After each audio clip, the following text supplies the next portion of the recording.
Dear student, so yeah, second অধ্যায় আমাৰ চাৰিকাষৰ পদাৰ্থবোৰ বিশুদ্ধ নে। এতিয়া ইয়াতে আমি মেইন টপিক কেইটা চাম। ইয়াতে প্ৰথম টপিকটো দি আছে মিশ্ৰণ কি। এতিয়া মিশ্ৰণ কি? মিশ্ৰণ দুটা বা তাতোধিক বিশুদ্ধ পদাৰ্থৰ দ্বাৰা গঠিত।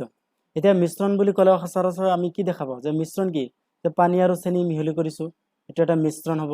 ইয়াত কৈছে মিশ্ৰণ দুটা বা তাতোধিক বিশুদ্ধ পদাৰ্থৰ দ্বাৰা গঠিত।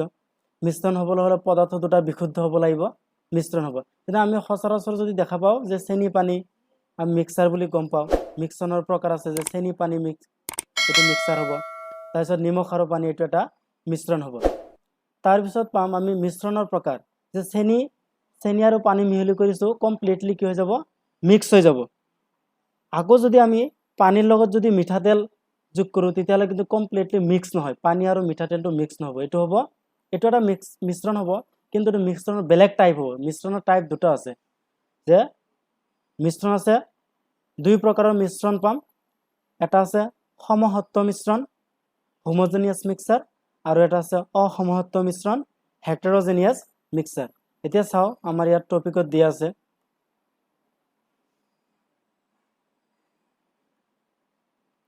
টপিক 2.1.1 মিশ্ৰণৰ প্ৰকাৰ। মিশ্ৰণ কেই প্ৰকাৰৰ পাম আমি? মিশ্ৰণ সাধাৰণতে দুই প্ৰকাৰৰ পাম আমি। এটা পাম সমসত্ব মিশ্ৰণ, হোমোজেনিয়াছ মিক্সাৰ, আৰু এটা পাম অসমসত্ব মিশ্ৰণ, হেটেৰোজেনিয়াছ মিক্সাৰ। এতিয়া সমসত্ব মিশ্ৰণটো ইয়াত দিয়া আছে, কিতাপত দিয়া আছে যে সমসত্ব মিশ্ৰণ, ইয়াত দিয়া আছে সমসত্ব মিশ্ৰণ। তো কাৰ্যকলাপখিনি নিজে নিজে পঢ়ি চাবা কি কৈছে। সমসত্ব মিশ্ৰণ বুলি ক'লে সাধাৰণতে যে যেতিয়া আমি পানী আৰু চেনি যেতিয়া মিহলি কৰিছো, তেতিয়া পানী আৰু চেনিটো কি হৈছে, কমপ্লিটলি মিক্স হৈ গৈছে, মানে এটাৰ লগত আনটো কমপ্লিটলি পৰস্পৰ কি হৈছে, মিহলি হৈছে। ইয়াকে কি বোলে, সমসত্ব মিশ্ৰণ বোলে। যেতিয়া কমপ্লিটলি মিক্স হৈ যাব তেতিয়া সমসত্ব মিশ্ৰণ হ'ব। আৰু এটা আছে অসমসত্ব মিশ্ৰণ। এতিয়া অসমসত্ব মিশ্ৰণটো আমি কি পালো, যে অসমসত্ব মিশ্ৰণটো কমপ্লিটলি মানে মিক্স নহয়। ইয়াতে পাবা, কিতাপত তোমালোকে চালে পাবা অসমসত্ব মিশ্ৰণ লিখা আছে। যে অসমসত্ব মিশ্ৰণ মানে কি, যে অসমসত্ব মিশ্ৰণত দ্ৰাৱক আৰু দ্ৰাব্য, যে দ্ৰাৱক আৰু দ্ৰাব্যটো কি হয়, কমপ্লিটলি মিক্স নহয়। যে দ্ৰাৱক আৰু দ্ৰাব্য কমপ্লিটলি মিক্স নহ'লে সেইটো কি বুলি ক'ম আমি, অসমসত্ব মিশ্ৰণ বুলি ক'ম। যেতিয়া চাবা যে পানী আৰু তেল মিক্স কৰা, এইবাৰ আগতে আমি পানী আৰু চেনি মিক্স কৰিছিলো, সেইটো কি হৈছে, সমসত্ব মিশ্ৰণ হৈছে, কমপ্লিটলি মিক্স হৈ গৈছে।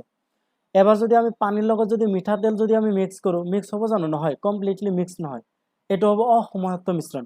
এতিয়া বালি আৰু শিলিগুটি যদি আমি মিক্স কৰোঁ, কমপ্লিটলি মানে কি পৰস্পৰ মিহলি নহয়, মানে এইটো কি হ'ব, অসমসত্ব মিশ্ৰণ হ'ব। সেয়া যে আমি মিশ্ৰণ পালো, যে মিশ্ৰণৰ দুটা প্ৰকাৰ পালো, সমসত্ব মিশ্ৰণ আৰু অসমসত্ব মিশ্ৰণ। তো নিশ্চয় বুজি পাইছা সমসত্ব আৰু অসমসত্ব মিশ্ৰণ। এতিয়া মিশ্ৰণটো আৰু স্পষ্টকৈ বুজি পাবলৈ হ'লে আমি চাব লাগিব যে দ্ৰৱণ। ইয়াত দ্ৰৱণ দিয়া আছে তোমালোকৰ 2.2, টপিক নম্বৰ 2.2 দিয়া আছে দ্ৰৱণ কি। এতিয়া দ্ৰৱণ কৈছে দুই বা তাতোধিক পদাৰ্থৰ সমসত্ব মিশ্ৰণক দ্ৰৱ বা দ্ৰৱণ বোলে। দ্ৰৱণৰ আন এটা নাম আছে দ্ৰৱ, ইয়াত দিয়া আছে দ্ৰৱ। দুই বা তাতোধিক পদাৰ্থৰ সমসত্ব মিশ্ৰণক দ্ৰৱ বা দ্ৰৱণ বোলে। এতিয়া দ্ৰৱণ বুলি কোৱাৰ লগে লগে দুটা পদাৰ্থ হ'ব লাগিব, আৰু দুটা পদাৰ্থৰ সমসত্ব মিশ্ৰণ হ'ব লাগিব। যেনে অসমসত্ব মিশ্ৰণ হ'লে এইটো দ্ৰৱণ নহয়। দ্ৰৱণ হ'লে কি হ'ব লাগিব, মিশ্ৰণটো সমসত্ব মিশ্ৰণ হ'ব লাগিব। যেনে পানী আৰু চেনি যদি মিহলি কৰোঁ, এইটো হ'ব, এইটো সমসত্ব মিশ্ৰণ হ'ব। আৰু পানী আৰু চেনি মিহলি কৰি যিটো পাম আমি, চেনি আৰু পানী যিটো পাম একেলগে যিটো মিশ্ৰণ পাম, সেইটো হ'ব দ্ৰৱণ। যেনে পানীৰ লগত যদি আমি নেমুৰ ৰস যদি মিক্স কৰোঁ, তেতিয়াহ'লে কি হ'ব, নেমু পানী। এই নেমু আৰু পানী এতিয়া আমি বিচাৰি ওলাব নোৱাৰিম। নেমু আৰু পানীটো কি হ'ব, নেমুৰ ৰস আৰু পানী কমপ্লিটলি মিক্স হৈ যাব, এইটো হ'ব দ্ৰৱণৰ উদাহৰণ হ'ব। যেনে নেমু পানী, ছটা পানী, এইবিলাক দ্ৰৱণৰ উদাহৰণ হ'ব। এতিয়া আমি আকৌ যদি পানী আৰু মিঠাতেল যদি মিক্স কৰোঁ, এইটো দ্ৰৱণৰ উদাহৰণ নহয়, কাৰণ এইটো সমসত্ব মিশ্ৰণ নহয়। দ্ৰৱণ হ'বলৈ হ'লে সমসত্ব মিশ্ৰণ হ'ব লাগিব, যে দুটা পদাৰ্থ পৰস্পৰ মিহলি হ'লেহে সমসত্ব মিশ্ৰণ হ'ব। আৰু দ্ৰৱণৰ এনচাৰটো কি, যে দুই বা তাতোধিক পদাৰ্থৰ সমসত্ব মিশ্ৰণক দ্ৰৱ বা দ্ৰৱণ বোলে। তো ক্লিয়াৰ হৈছে নিশ্চয়। আমি কি পালো, যে দ্ৰৱণ হ'বলৈ হ'লে দুটা পদাৰ্থৰ পৰস্পৰ কমপ্লিটলি মিক্স হ'ব লাগিব, যেনে নেমু পানী, ছদা পানী, চেনি আৰু পানী এইবিলাক সমহত্ব মিশ্ৰণ হ'ব আৰু এইবিলাক কি হ'ব দ্ৰৱণৰ উদাহৰণ হ'ব। এইবিলাক হ'ল দ্ৰৱণ। তো এতিয়া আমি চাম দ্ৰৱণত আকৌ দুটা উপাদান পাবা তুমি দ্ৰৱণত। নেক্সটত দিয়া আছে যে দ্ৰৱণৰ উপাদান পাবা। ইয়াতে চোৱা দ্ৰৱণৰ দুটা উপাদান থাকে, এটা আছে দ্ৰাৱক সলভেন্ট আৰু এটা আছে দ্ৰাব্য যাক কয় সলিড বুলি কয়। যে দ্ৰৱণ আকৌ দ্ৰৱণত দুটা উপাদান মিক্স হৈ থাকে। এতিয়া দ্ৰৱণটো আমি চাওঁ যে আমি দ্ৰৱণ কি পালো, দ্ৰৱণ ইজ ইকুৱেল টু দ্ৰাৱক প্লাছ দ্ৰাব্য। এতিয়া চাবা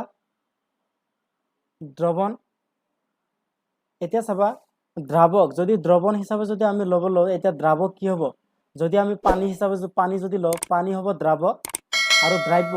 ইয়াত দ্ৰাব্য কি হ'ব, যে চেনি ল'ব পাৰোঁ আমি, চেনি হ'ব কি দ্ৰাব্য।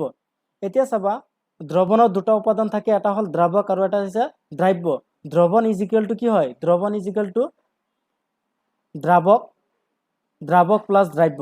এতিয়া চোৱা দ্ৰাৱক কি হ'ব, যেনে চেনি হ'ব, পানী হ'ব দ্ৰাৱক আৰু দ্ৰাব্য কি হ'ব, দ্ৰাব্যটো হ'ব চেনি। এতিয়া চাবা দ্ৰৱণটোৰ যিটো উপাদানে আন উপাদানক দ্ৰৱীভূত কৰে তাক কি বোলে, দ্ৰাৱক বোলে। আনহাতে যিটো উপাদান কম পৰিমাণে দ্ৰৱীভূত হয় তাক কি বোলে, দ্ৰাব্য বোলে। যেনে চেনি আৰু পানী যদি তুমি মিক্স কৰা, এই চেনিটো যে আছে চেনিটো পানীৰ ভিতৰত সোমাই যাব, কিন্তু তাতে চোৱা কিন্তু পানীয়ে চেনিক দ্ৰৱীভূত কৰিব পাৰে, কিন্তু চেনিয়ে পানীক নোৱাৰে। এতিয়া চোৱা পানীৰ ভিতৰত চেনিটো সোমাই গ'ল, পানী হ'ব কি দ্ৰাৱক, আকৌ দ্ৰাব্য কি হ'ব, ইয়াত চেনি হ'ব দ্ৰাব্য। মানে পানীয়ে কি কৰিছে, চেনিক দ্ৰৱীভূত কৰিছে আৰু চেনি কম পৰিমাণে পানীত কি হৈছে, দ্ৰৱীভূত হৈছে। তো দ্ৰৱণটো বুজি পাইছা নিশ্চয়। দ্ৰৱণ ইজ ইকুৱেল টু আমি কি পাইছো, দ্ৰাৱক প্লাছ দ্ৰাব্য, এইটো হ'ল দ্ৰৱণ। এতিয়া যদি চাওঁ যে দ্ৰাৱকৰ উদাহৰণ কি পাইছো আমি, পানী, আৰু দ্ৰাব্যৰ উদাহৰণ কি পাইছো আমি, চেনি। এতিয়া নেক্সট উদাহৰণ 2.1টো চোৱা, ইয়াত এটা অংক কৰিব দিছে। 320 গ্ৰাম পানীত 40 গ্ৰাম নিমখ দ্ৰৱীভূত কৰি এটা দ্ৰৱণ প্ৰস্তুত কৰা হ'ল। দ্ৰৱণটোৰ গাঢ়তা ভৰ বাই ভৰ শতাংশত প্ৰকাশ কৰা। আমাক ইয়াতে দিছে 320 গ্ৰাম পানীত, মানে ইয়াত আমি পানী পাইছো 320 গ্ৰাম, এইটো কি হ'ব, পানী হ'ব দ্ৰাৱক। ঠিক আছে, এয়া চোৱা ইয়াতে লিখি দিছে দ্ৰাৱক মানে পানীৰ ভৰ, এইটো তলত লিখিছে পানীৰ ভৰ ইজ ইকুৱেল টু 320 গ্ৰাম দিছে।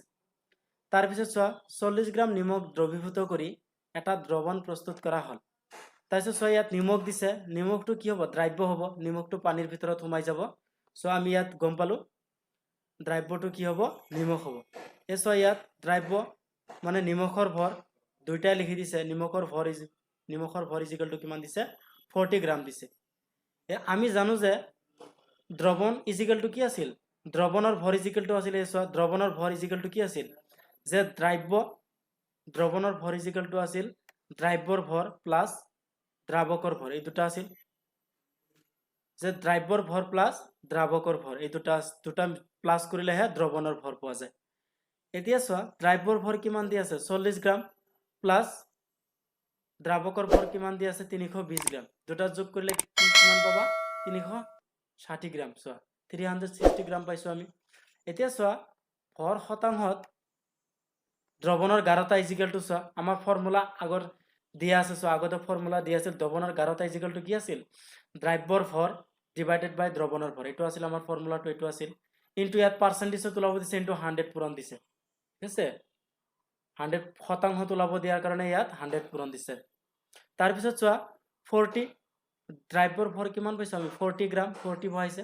দ্ৰৱণৰ ভৰ কিমান পাইছো, 360 ইনটু 100।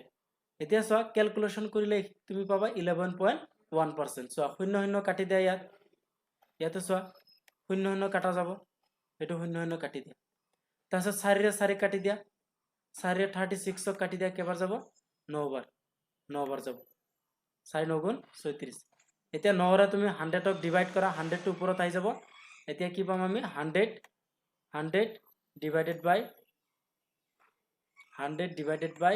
9, 100 ওপৰত পালো আমি 100 ডিভাইডেড বাই 9। চ 100 ডিভাইডেড বাই তুমি 9 কৰিলে পাবা 11.1 পাবা, আৰু পিছত পাৰ্চেণ্টেজটো বহাই দিলে হ'ল, মানে শতাংশত প্ৰকাশ কৰিব দিছে। চ' বুজি পাইছা নিশ্চয়।